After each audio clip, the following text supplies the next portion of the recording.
श्री गणेश भुजंग स्तोत्रम रणक्षुद्रघंटा निनादाभिरामं चलतांडवो दंडवत् पद्मतालम् लसतुंदिलांगो परिव्यालहारम् गणाधीशमीशान सोनुं तमीडे ध्वनि ध्वंस वीणा लयोलासिवक्त्रम्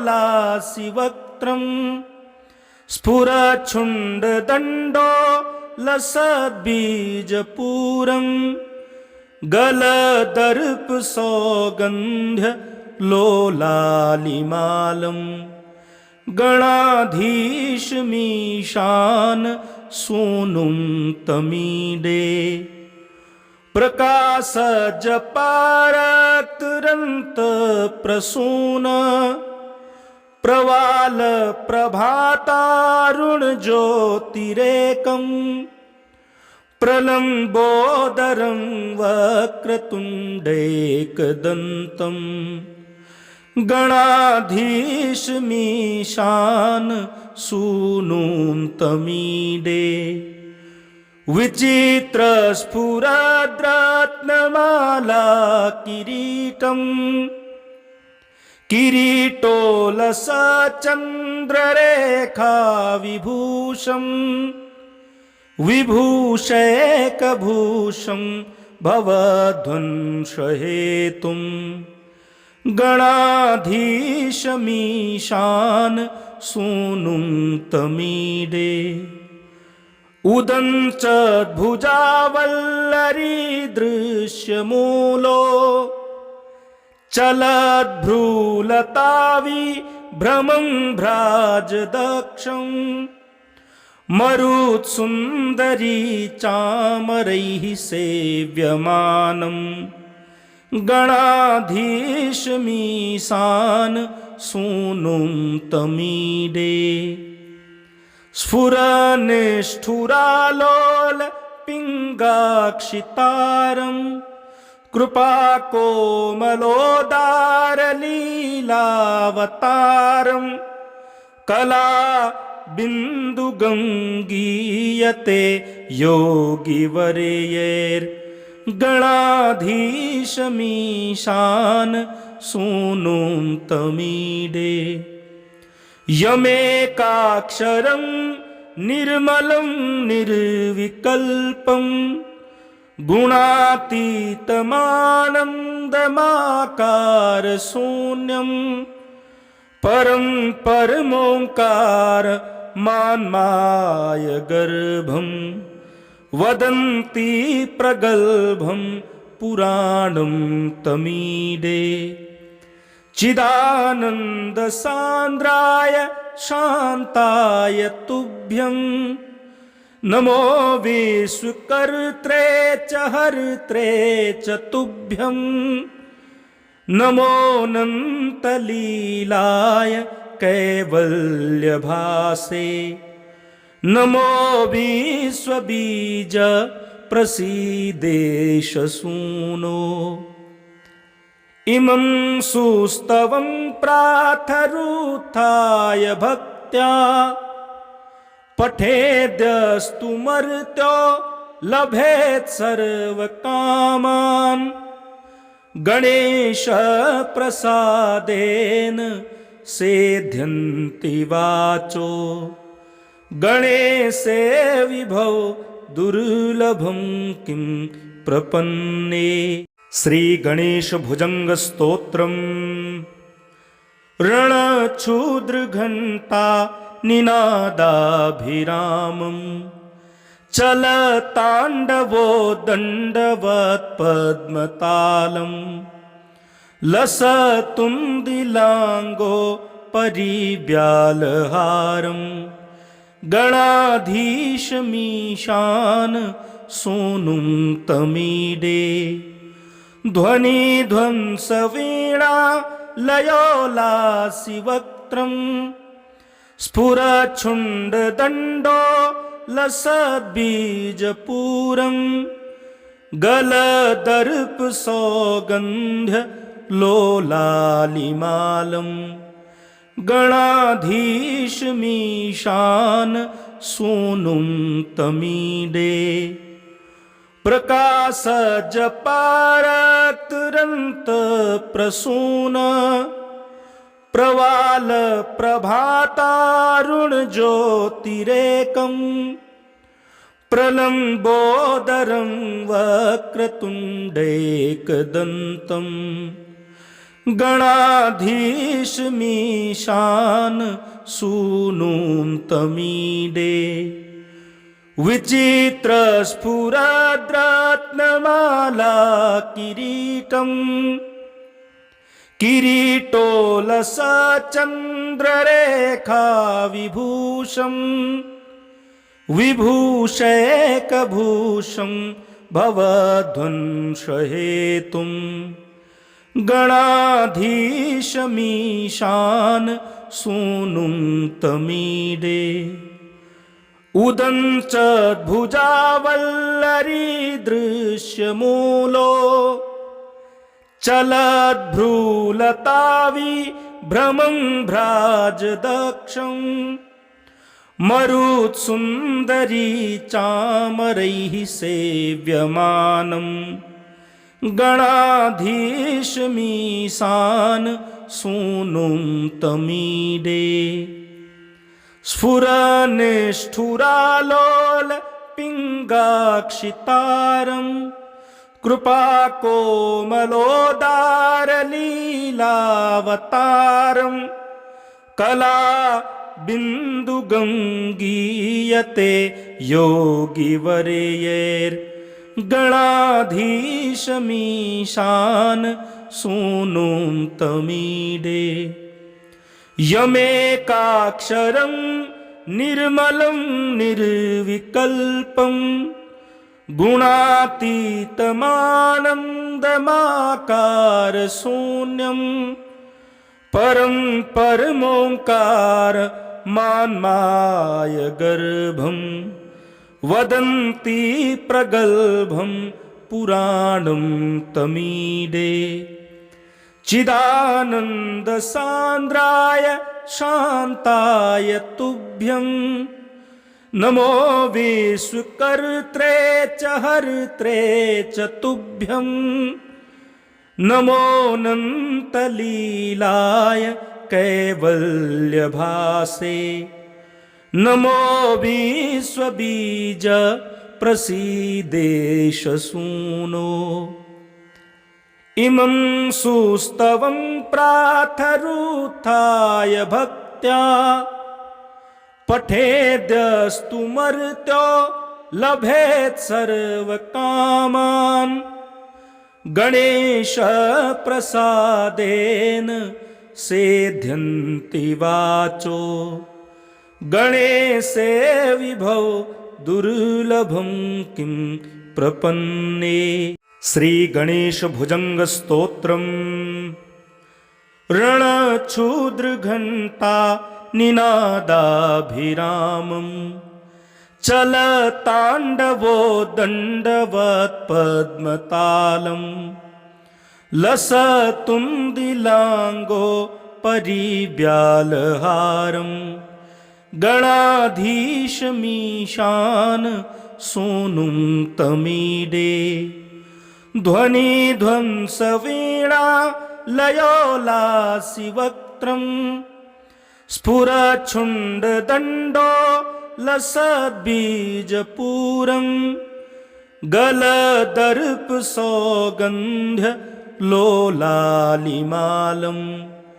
गणाधीशमीशान सूनुं तमीडे प्रकाशजपारक्तरन्त प्रसून प्रवाल प्रभातारुण ज्योतिरेकम् प्रलम्बोदरं वक्रतुण्डैकदन्तं गणाधीशमीशान सूनुं तमीडे विचित्रस्फुरद्रत्नमाला किरीटम् किरीटोलसचन्द्ररेखा विभूषम् विभूषैकभूषं भवध्वंसहेतुम् गणाधीशमीशान सूनुं तमीडे उदञ्चद्भुजावल्लरी दृश्यमूलो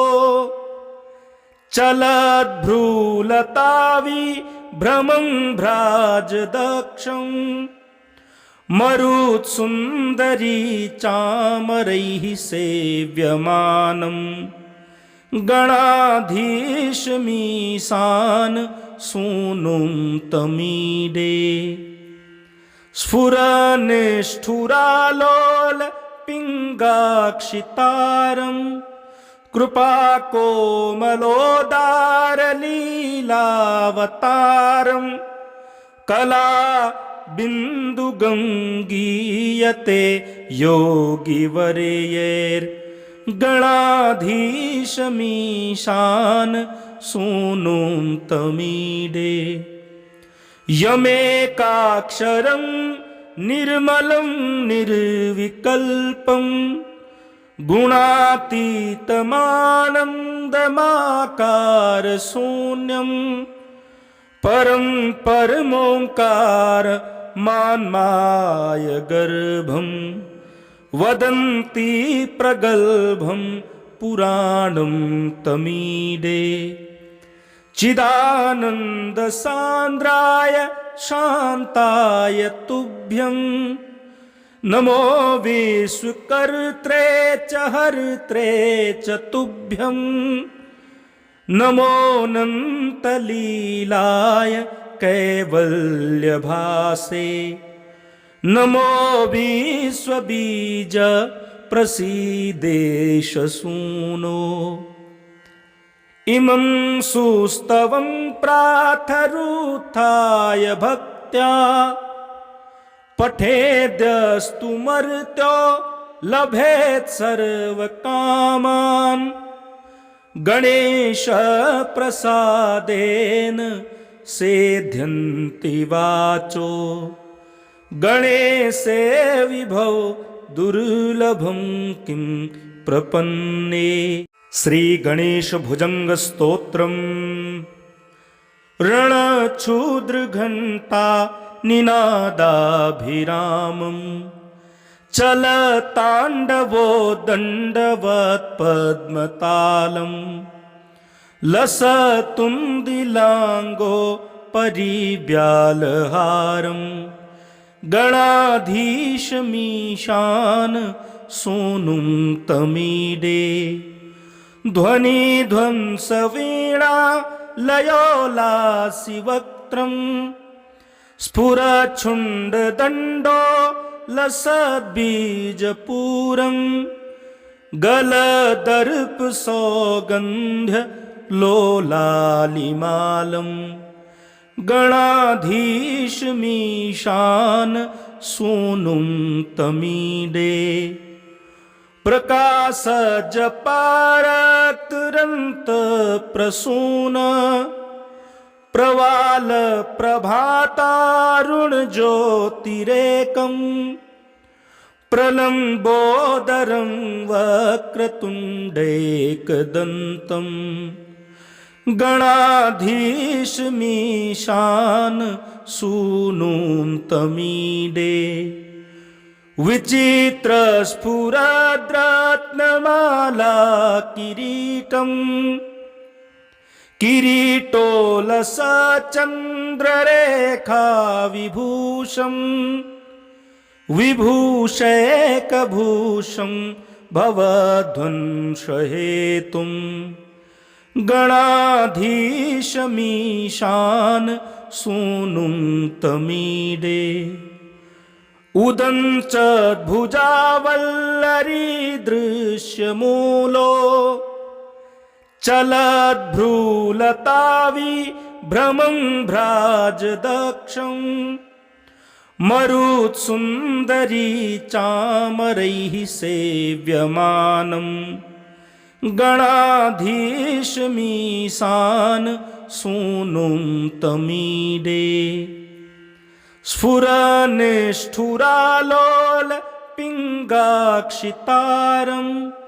कृपाकोमलोदारलीलावतारं कला बिन्दुगङ्गीयते योगिवर्यैर्गणाधीशमीशान सूनुं तमीडे यमेकाक्षरं निर्मलं निर्विकल्पं गुणातीतमानन्दमाकारशून्यं परं परमोङ्कार मान्माय गर्भं वदन्ति प्रगल्भं पुराणं तमीडे चिदानन्दसान्द्राय शान्ताय तुभ्यं नमो विश्वकर्त्रे च हर्त्रे च तुभ्यं नमोऽनन्तलीलाय कैवल्यभासे नमो विश्वबीज प्रसीदेशसूनो इमं सुस्तवं प्रातरुत्थाय भक्त्या पठेद्यस्तु मर्त्यो लभेत् सर्वकामान् गणेशप्रसादेन सेध्यन्ति वाचो गणेशे विभो दुर्लभं किं प्रपन्ने। श्री गणेश भुजंग स्तोत्रम् रणक्षुद्रघण्टा निनादाभिरामं चलताण्डवो दण्डवत्पद्मतालं लसतुन्दिलाङ्गो परिव्यालहारं गणाधीशमीशान सूनुं तमीडे ध्वनिध्वंसवीणा लयोलासिवक्त्रं स्फुरच्छुण्डदण्डो लसद्बीजपूरं गलदर्पसौगन्ध्य लोलालिमालं गणाधीशमीशान सूनुं तमीडे प्रकाशजपारक्तरन्त प्रसून प्रवाल प्रभातारुण ज्योतिरेकं प्रलम्बोदरं वक्रतुण्डैकदन्तं गणाधीशमीशान सूनुं तमीडे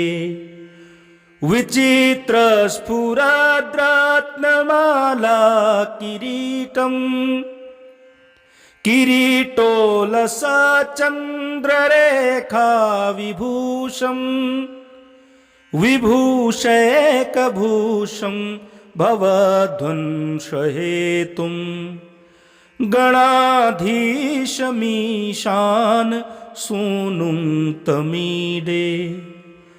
उदञ्चद्भुजावल्लरी दृश्यमूलो चलद्भ्रूलताविभ्रमं भ्राजदक्षं मरुत्सुन्दरी चामरैः सेव्यमानं गणाधीशमीशान सूनुं तमीडे स्फुरनिष्ठुरालोल पिङ्गाक्षितारं कृपाकोमलोदारलीलावतारं कला बिन्दुगङ्गीयते योगिवर्यैर्गणाधीशमीशान सूनुं तमीडे यमेकाक्षरं निर्मलं निर्विकल्पं गुणातीतमानन्दमाकारशून्यं परं परमोङ्कार मान्मायगर्भं वदन्ति प्रगल्भं पुराणं तमीडे। चिदानन्दसान्द्राय शान्ताय तुभ्यं नमो विश्वकर्त्रे च हर्त्रे च तुभ्यं नमोऽनन्तलीलाय कैवल्यभासे नमो विश्वबीज प्रसीदेशसूनो।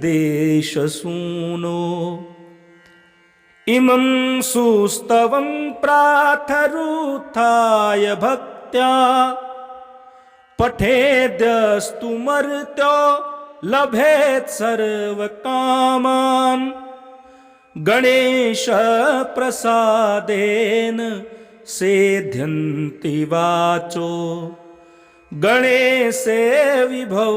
दुर्लभं किं प्रपन्ने। श्री गणेश भुजंग स्तोत्रम्।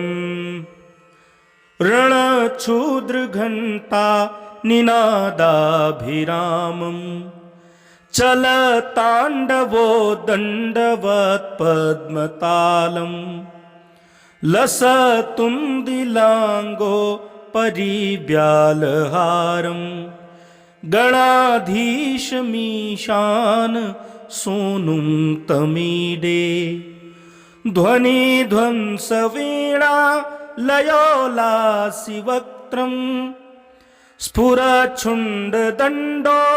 लसद्बीजपूरं गलदर्पसौगन्ध्य लोलालिमालं गणाधीशमीशान सोनुं तमीडे। प्रकाशजपारक्तरन्त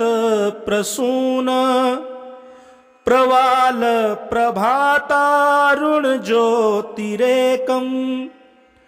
प्रलम्बोदरं वक्रतुण्डैकदन्तं गणाधीशमीशान सूनुं तमीडे। विचित्रस्फुरद्रत्नमाला किरीटं किरीटोलसचन्द्ररेखा विभूषं विभूषैकभूषं भवध्वंसहेतुं गणाधीशमीशान सूनुं तमीडे। उदञ्चद्भुजावल्लरी दृश्यमूलो चलद्भ्रूलताविभ्रमं भ्राजदक्षं मरुत्सुन्दरी चामरैः सेव्यमानं गणाधीशमीशान सूनुं तमीडे। स्फुरनिष्ठुरालोल पिङ्गाक्षितारं कृपाकोमलोदारलीलावतारं कला बिन्दुगङ्गीयते योगिवर्यैर्गणाधीशमीशान सूनुं तमीडे। यमेकाक्षरं निर्मलं निर्विकल्पं गुणातीतमानन्दमाकारशून्यं परं परमोङ्कार मान्मायगर्भं वदन्ति प्रगल्भं पुराणं तमीडे। चिदानन्दसान्द्राय शान्ताय तुभ्यं नमो विश्वकर्त्रे च हर्त्रे च तुभ्यं नमोऽनन्तलीलाय कैवल्यभासे नमो विश्वबीज प्रसीदेश सूनो इमं सुस्तवं प्रार्थरूथाय भक्त्या पठेद्यस्तु मर्त्यो लभेत् सर्वकामान् गणेश प्रसादेन सेध्यन्ति वाचो गणेशे विभो दुर्लभं किं प्रपन्ने।